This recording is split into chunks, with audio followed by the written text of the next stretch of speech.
Hi viewers, welcome to our channel. BJP government ప్రవేశపెట్టిన electoral bonds పైన supreme court అయితే ఒక హిస్టారికల్ జడ్జ్మెంట్ పాస్ చేయడం జరిగింది. సో ఈ ఎలక్టోరల్ బాండ్స్ని బ్యాన్ చేసింది. అసలు దీనివల్ల నష్టాలేంటి, ఎలక్టోరల్ బాండ్స్ వలన లాభాలేంటి, సుప్రీంకోర్టు దీన్ని బ్యాన్ చేయడానికి గల రీజన్స్ ఏంటి? సో ఈ అంశం మీద డిస్కస్ చేయడానికి ప్రముఖ హైకోర్టు అడ్వకేట్ టీకే శ్రీధర్ గారు ఉన్నారు. వారిని అడిగి తెలుసుకుందాం. సార్ నమస్కారం సార్. సార్ మీ ఒపీనియన్ ఏంటి? మరి ఎలక్టోరల్ బాండ్స్ పై బ్యాన్ చేయడం జరిగింది, అసలు దీనివల్ల నష్టాలు ఏంటి సార్? ఎలక్టరల్ బాండ్ అంటే ఏమిటంటే, ఎవరైనా కాంట్రిబ్యూటర్ అంటే ఒక బిజినెస్ హౌస్ కానీ లేకపోతే పొలిటికల్ అఫిలియేషన్ ఉన్నవాళ్ళు పొలిటికల్ పార్టీకి డబ్బులు ఇవ్వచ్చు. బ్యాంక్లో బాండ్స్ ఉంటాయి, స్టేట్ బ్యాంక్ ఆఫ్ ఇండియా లోపల బాండ్స్. ఆ బాండ్స్ లోపల ఏంటంటే ఇప్పుడు షేర్స్ లాగా బాండ్స్ని కొనుక్కొని పలానా పొలిటికల్ పార్టీకి మేము ఇస్తున్నాము అని కొనుక్కుంటారు. ఎవరు కొనుక్కుంటారు ఆ బాండ్స్? అంతే 20,000 కింద ఉన్నదానికి కోర్ట్స్ ఎప్పుడు పెద్ద పట్టించుకోలేదు. అంటే పొలిటికల్ పార్టీస్ కూడా డబ్బు కావాలి కదా. ఎలక్షన్స్ అంటే అరౌండ్ 600 to 500 crores ఖర్చు అవుతుందంట. అంటే మనం చెప్పట్లేదు, పీపుల్ ఆర్ సేయింగ్ దట్ ఒక ఎమ్మెల్యే కావాలంటే ఇన్ని కోట్లు కావాలి, మేము ఎక్కడికి వెళ్ళి తేవాలి. కాబట్టి ఈజీగా ప్రభుత్వ ల్యాండ్స్ ఇట్లాంటివన్నీ కూడా అదొక భాగం. అది ఎమ్మెల్యే అయినాక యాక్టివిటీ. సో అసలు పొలిటికల్ పార్టీ రన్ కావాలంటే ఎలక్షన్ కమిషన్ ఏం పెట్టింది? కొన్ని రెస్ట్రిక్షన్స్ పెట్టింది ఆన్ పబ్లిక్ ఫండింగ్. మరి ఆ ఫండింగ్ ఎక్కడికి వెళ్ళి వస్తుంది? సో ఏదన్నా డీల్స్ చేసినప్పుడు రావాలి, లేకపోతే హానెస్ట్గా రావాలి. కాబట్టి మోడీ ప్రభుత్వం ఏం చేసిందంటే, ఎలక్టరల్ బాండ్ మీరు సబ్స్క్రైబ్ చేసుకోండి, మీరు ఎంత డబ్బులు ఇవ్వచ్చు అనేది క్వశ్చన్. డెమోక్రటిక్ రిఫార్మ్ అనే association for democratic reform. Democracy ఏంటంటే ప్రజాతంత్రం. ప్రజాతంత్రం లోపల పీపుల్ అంటే ప్రజలు దాంట్లో భాగస్వామ్యం కావాలి. సో మనం ఎవరిని ఎన్నుకుంటున్నాము ఏంటి అనేది ఇంతకుముందు సుప్రీంకోర్టు ఏం చెప్పింది? You have right to know. మనం ఎన్నుకుంటేది నేర చరిత్ర ఉన్నోళ్ళ కాదా అన్నట్టు ఒక స్టెప్ వీళ్ళు ముందరికి వెళ్ళేసి అసలు మాకు ఫండింగ్ ఎక్కడ వస్తుందో మేము చెప్పనక్కర్లేదు, కంట్రిబ్యూటర్ ఇచ్చింది మేము తీసుకుంటాము, బ్యాంక్కి మాకు. సో రైట్ టు ఇన్ఫర్మేషన్ కింద కంట్రిబ్యూటర్ పేరు డిస్క్లోజ్ చేయకూడదు మనం, ఎందుకంటే అతను సీక్రెసీలో మెయింటైన్ అవ్వాలి. మీకేం రైట్ టు ఇన్ఫర్మేషన్ కావాలి, ఓటర్కి ఏం సంబంధం అనేది యూనియన్ గవర్నమెంట్ స్టాండ్స్, దాంట్లో ఉన్న అదర్ పీపుల్ అందరూ కూడా స్టాండ్స్ తీసుకున్నారు. సుప్రీంకోర్టు ఏం చేశారంటే, in view of section 29 of the representation of peoples act, election commission ఫండ్స్ని రెగ్యులేట్ చేయడం ఇంపార్టెంట్ అని చెప్పారు. ఇక్కడ ఏమొచ్చిందంటే, ఒక కంట్రిబ్యూటర్కి రైట్ ఆఫ్ నాన్ డిస్క్లోజర్ ఉంది, ఓటర్కి ఏమంటే ఎవరైతే ఎలక్షన్లో ఓటు వేసేవాడు, ఓటు వేర్కి ఈ పొలిటికల్ పార్టీకి ఎక్కడికి వెళ్ళి డబ్బు వచ్చిందని రైట్ టు ఇన్ఫర్మేషన్ ఉంది, రైట్ టు నో.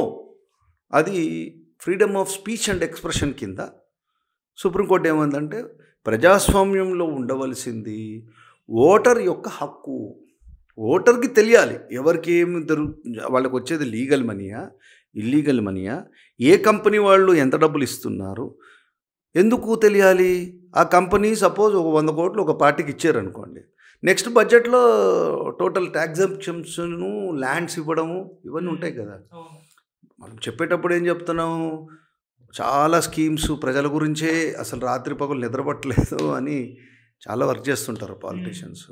కానీ అక్కడ యాక్చువల్గా ఎవరైతే ఫండింగ్ ఇచ్చినారో, ఫండింగ్ ఉన్నదికే టింటింగ్ ఉంటుంది కదా. కాబట్టి ఆ ఓటరు నేను ఓటు వేయవచ్చా ఈ పార్టీకి లేదు అనే డైమెన్షన్ తెలుసుకోవాలంటే, ఆ యొక్క నాన్ డిస్క్లోజర్ అంటే మేము చెప్పనక్కర్లేదు అని బ్యాంక్ కానీ యూనియన్ ఆఫ్ ఇండియా తీసుకున్న స్టాన్స్ చెల్లదు అని డెసిషన్ ఇస్తూ, ఇది ప్రజాస్వామ్యాన్ని అప్హోల్డ్ చేయాలి అంటే ఓటర్కి రైట్ టు నో ఏ పార్టీకి ఎక్కడెక్కడికి వెళ్ళి డబ్బులు వస్తున్నాయి. కాబట్టి ఆ లిస్ట్ కూడా చెప్పారు. బీజేపీ వారికి దగ్గర నియర్లీ 6,000 crores ఉంది. 6,000 crores ఇప్పుడున్న ఎకానమిక్ సిచ్యువేషన్లో 500 కోట్లు పర్ కాన్స్టిట్యున్సీ అంటే ఇంటూ 10 అంటే 10 కాన్స్టిట్యున్సీల డబ్బు కూడా లేదు. మిగతా పార్టీస్కి అందరికి కూడా 500 crores, 600 crores, 1,000 crores ఉంది. సో అది బయటకు వచ్చింది. ఇప్పుడు వాళ్ళు ఏం టైం ఇచ్చారు, మార్చి వరకు అసలు ఎవరు ఆ డబ్బు ఇచ్చినారు దాంట్లో ఎవరిచ్చారు 99% చాలా పెద్ద కార్పొరేట్ కంపెనీస్ తప్పించి ఎవరు ఇచ్చి ఉంటారు. వాళ్ళు ఎవరు? సో గవర్నమెంట్ ఎవరి దిక్కు ఉంది అనేది బయటకు వస్తుంది. నెక్స్ట్ ఇంకోటి ఏంటంటే ఈ ఎలక్ట్రల్ బాండ్స్ ఫారినర్ కొన్నాడు అనుకోండి, లేకపోతే ఒక ఐఎస్ఐ ఒక ఎక్స్ట్రీమిస్ట్ ఆర్గనైజేషన్ వాళ్ళు ఎవరో ఒకరు కొన్నారనుకోండి, వైటే కదా. ఇప్పుడు మనము ఒక 10 రూపీస్ చేయాలన్నా పేటిఎం కరో అని వస్తుంది. మన ఆ కట్టిన డబ్బు ఒక పర్సంటేజ్లో తీసినా వేసినా వెళ్ళిపోతుంది. మన బడ్జెట్లో ఈసారి చూస్తే ఏమో 50,000 కంటే ఏదో అకౌంట్ ఉండకూడదు, ఇంట్లో ఎటువంటి డబ్బు ఉండకూడదు అని ఇన్ని రెస్ట్రిక్షన్స్ సామాన్య ప్రజలకు ఉంది. కానీ పొలిటికల్ పార్టీస్కి politicians are class cut above the rest. వాళ్ళకి ఏం రెస్ట్రిక్షన్స్ అప్లై కావు. అయితే సుప్రీంకోర్టు ఏమందంటే అవన్నీ కుదరదు బాబు, అసలు నీకు ఎక్కడికి వెళ్ళి డబ్బు వస్తుంది చెప్పుకోవాలి.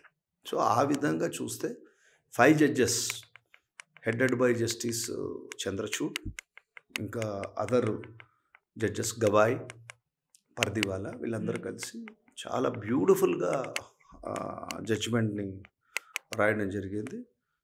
ఇది చరిత్ర పుటల లోపల మిగిలిపోతుంది. మేము క్లీన్స్ చేసేస్తాం, కరప్షన్ తీసేస్తాం అంటారు. అసలు స్కీమ్స్ అంటే మనకి ఇప్పుడు ఏమర్థమవుతుంటే స్కామ్సా, స్కామ్ అనే పదం మన దగ్గరకు వస్తుంది.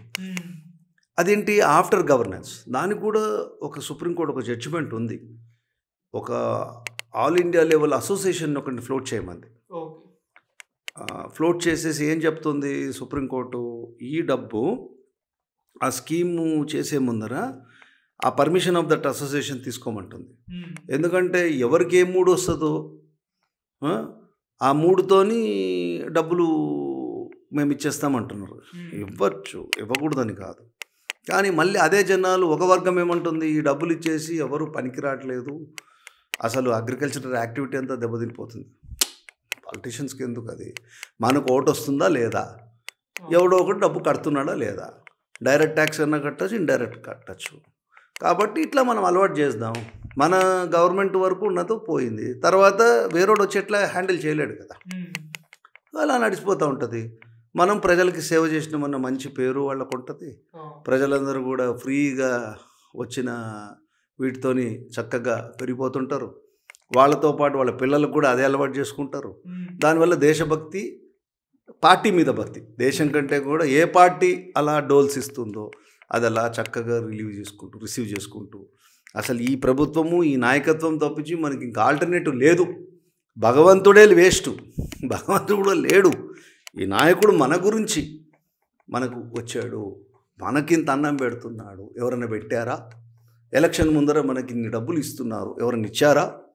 కొన్ని చోట్ల అయితే కాన్స్టిట్యున్సీ లోపల కొందరు ఆల్మోస్ట్ 3 to 4 days ఎలక్షన్స్ ముందర నిద్రపోరు.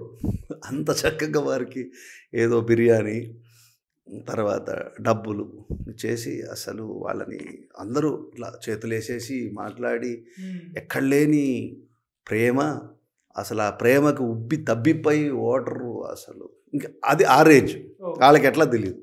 ఇంకా మిడిల్ క్లాస్ వాడు ఎట్లా ఓటేయడు, ఇట్స్ బోరింగ్ యా, ఇట్స్ స్కార్చింగ్ సన్, మేమేంటి ఓటేయడం, ఇట్స్ బిలో డిగ్నిటీ. కానీ కొంచెం గొప్ప హై క్లాస్ ఉన్నోళ్ళు మాత్రం వాళ్ళు ఓటేసి పేపర్లో మాత్రం వాళ్ళ పేరు పడతారు. బెనిఫిట్ కూడా ఒక పలానా వాళ్ళు వేశారు, వెరీ బిగ్ షాట్స్ వాళ్ళు వచ్చి ఓటేశారు అంటారు. సో ఎవరికి ఇటు పూర్ సెక్షన్స్కి వాళ్ళకి వాళ్ళ డబ్బులు వాళ్ళకి వాళ్ళ స్కీమ్లు వాళ్ళకి వచ్చేస్తున్నాయి చక్కగా. ఎందుకంటే రాజకీయ నాయకులు వాళ్ళ గురించే ఉన్నారు, తప్పు లేదు. కానీ సెన్స్ అప్పుడు హయ్యర్ క్లాస్ వాళ్ళకి ఇట్లా పొలిటికల్ కంట్రిబ్యూషన్ ఇచ్చేస్తారు. వాళ్ళు 100 కోట్లు ఇస్తారు, 1,00,000 కోట్ల ప్రాజెక్ట్ వేస్తారు, హ్యాపీ కదా. సో వాళ్ళ లైఫ్ సెటిల్ అయిపోయింది. మధ్యలో పని పాటు లేకుండా పొద్దున్న లేచిందే ఇంజనీరింగ్లు డాక్టర్లు చేసి చదివిపించి, చదువు వల్లనే మనకి ఒక జీవితం మారుతుంది, చదువుకో నాన్న, చదువుకో తల్లి, పొద్దున కష్టపడాలి అని నేర్పించిన పిల్లలందరూ వాళ్ళ జనరేషన్స్ అందరూ కూడా ఇటు అటు రాత్రి పగలు కష్టపడి ట్యాక్సులు కట్టుకుంటా, నిద్ర లేకుండా, తిండి లేకుండా వాళ్ళు గ్రో అవుతూ ఉంటే మళ్ళీ వాళ్ళు ఉద్యోగాలకు వెళ్ళి తీసేసి మాకు కాస్ట్ కట్టింగ్ అంటాడు కంపెనీ.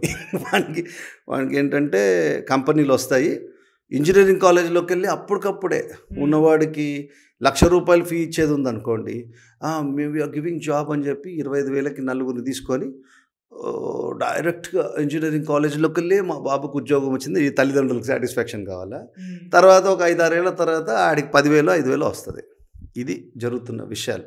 ఎందుకంటే ఆ సీన్ని సుప్రీంకోర్టు అలా చెప్పినా చెప్పకపోయినా దీని ఒక ఇంపాక్ట్ ఏ డబ్బైనా కూడా ప్రజలకు తెలియాలి.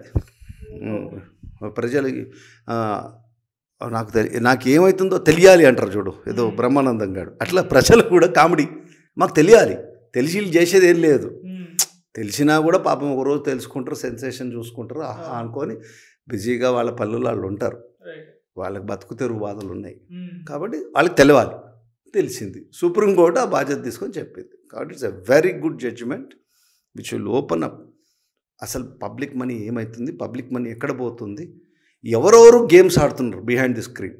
చాలా సొఫిస్టికేటెడ్ వైట్ కాలర్ యాక్టివిటీ, చాలా చక్కగా అసలు ఇంగ్లీష్లో మాట్లాడుకుంటూ అసలు వింత వింత పోకడలతో ఆ క్రీమ్ ఆఫ్ ది సొసైటీ ఎలా చేస్తుంది అనేది ఒక ఎక్స్పోజర్ వస్తుంది. చెప్పాల్సిందే. ఎస్బీఐ కూడా పాపము మేము చెప్పము మా కస్టమర్లు అందరూ మాకు వాల్యుబుల్ కస్టమర్స్ అంటున్నారు. ఎందుకంటే డబ్బులు కోట్ల రూపాయలు వాళ్ళు ఇస్తారు కదా. ఈ కస్టమర్లకి కట్టిన బ్యాంకర్స్ కట్టేవాళ్ళు వాళ్ళందరూ కస్టమర్లు కాదు, ఆన్లైన్లో పే చేసుకోవాలి మనం. కాబట్టి ఇలా చేస్తూ ప్రజాధనం ఏమవుతుంది ఏం సంగతి అనే కంటెక్స్ట్ లోపల ఇది గొప్ప జడ్జిమెంట్.